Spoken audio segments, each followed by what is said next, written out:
Poultry ban pinalawig sa probinsya ng Pangasinan. Narito ang report.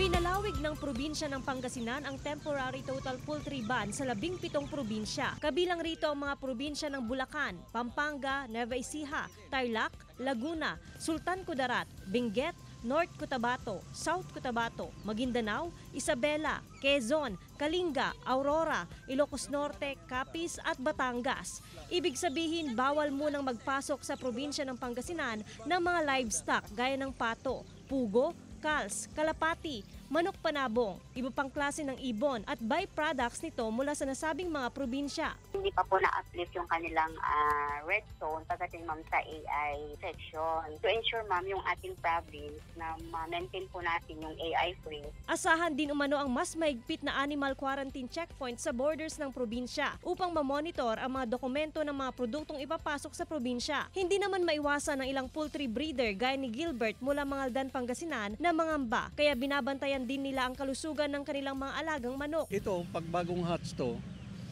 vaccine kaagad. Kailangan malinis. Maaari ring maging carrier ng virus ang mga taong nanggaling sa nasabing mga probinsya. Mainam na magkaroon ng foot bath sa mga kulungan at iwasan na lamang na magpapasok ng ibang tao rito. Sa ngayon, nananatiling avian influenza free o bird flu free ang probinsya ng Pangasinan.